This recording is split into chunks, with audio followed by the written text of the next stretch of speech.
That was my seat, by the way. What is up, guys? I hope you're all having a good day today.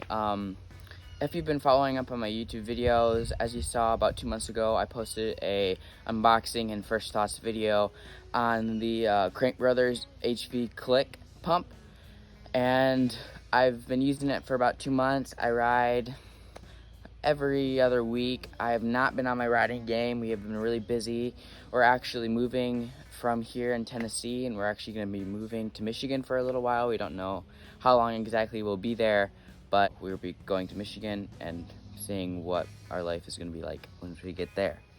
To get on to the pump, this pump has served me pretty well. I do have a few, not complaints, but I guess, I don't know if complaints wouldn't be the right word. I have a few things that I have noticed about it that could change to make the pump better. So you know what I'm gonna do is I'm just gonna get right into this video and show you guys the pump.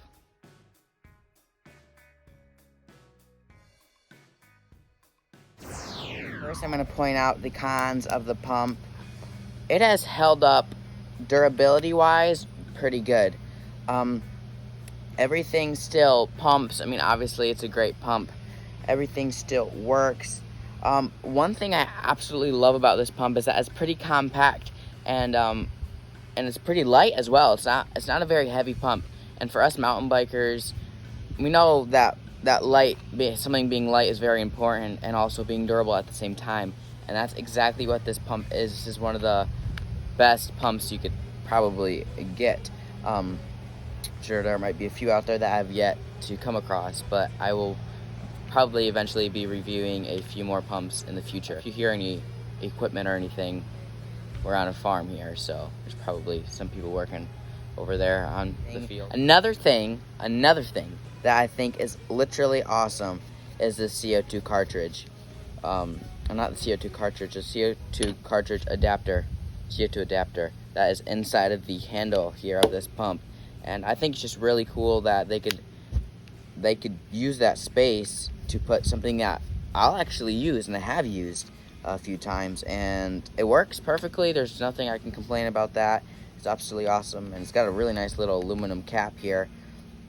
Another thing that I also love about this pump is this little tube that goes right into the handle here. It's just super compact, super easy to use, very user friendly. And this still screws on perfectly fine to all of my valves. Another thing that if you haven't seen my review video that I've done on this, or my unboxing video rather, is that you can use Schrader and you can use Presta valves on this, so you can pump up any tire with this pump, which is really convenient, and it has a pressure gauge. And this seems to work pretty well. Pressure gauges like this aren't super accurate, so I do suggest getting like a digital pump. Not digital pump, sorry, a digital pressure gauge, because those are very accurate. I'll put a link in the description below for a couple digital pressure gauges. I'll also put a link down below for this pump. This is the Bontrager model, but I'll also be putting a link down below for the CRANKBROTHERS model. So yeah, this is this little bendy piece, and this just boom, magnetically goes on there. You don't have to screw it in or anything. So very easy to use. And like if you're a racer and you need a pump where you don't have to finagle around with a bunch of screwing stuff in and having to deal with time, this is very good for that, because you can pump up your tires pretty fast.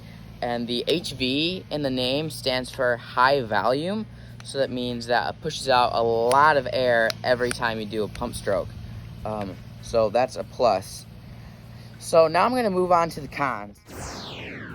I don't like saying this, but there are a couple. So after one of my races, I went to go pump up my tires, and this little clicky thing right here would not move at all. And I was very concerned because I just spent quite a lot of money on a pump that is no longer working, right? But I figure out a way to fix that, because what it is in here is a spring and a ball, and there's little grooves inside of on this piece of metal. They're like little cutout grooves, and then there's a little spring, and there's a little ball that pushes into those grooves, and then that's what makes that clicking noise. And I figured out, if that ever happens to you, this is not stated anywhere on the internet, I don't think, but you can take this cap off right here and pull this little metal sleeve off, and be careful because the ball is spring loaded. So if you're outside, don't do it outside, do it inside where you can find the ball and the spring, because it will pop out. And then that's all that I had to do, was just go in there, kind of adjust it, and then it worked perfectly fine. And I was very happy that that was able to work. And then one other thing, only one other thing, is about a month after I used this pump, when I pumped my tires up a few times, I started to have a lot of drag and just like jerky. It was like, it wasn't smooth. It was not a smooth pump stroke. And this is probably not the exact right way to lubricate a pump, but I put chain lube on it, and it worked perfectly fine. If there's any viewers here that are like, oh no, that's a bad thing, let me know, because I mean, it works perfectly fine now. There's absolutely no drag, super smooth, and it worked. But I would not suggest doing that if it's not said anywhere, but it worked, so that's good. And that's literally it for this pump. I mean, it's held up. It's still very tight. Everything works perfectly fine after 2 months. I'll probably make another review video on this pump in like a year or so, just to show that it does hold up, or if it does hold up, or if it doesn't hold up, or if I lost it or something super sad. If I lost this pump, that would be no good.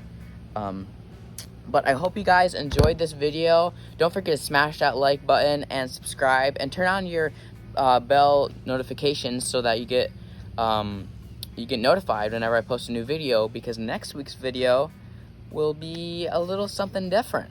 And I hope you guys like it, because it is a video I've yet to make. So I'm not going to say anything else, but it is something that you guys should look forward to. So it'll be next Wednesday. I don't know, probably around 4 o'clock it'll be posted. So look forward to that video. And like always, don't forget to send it. Peace.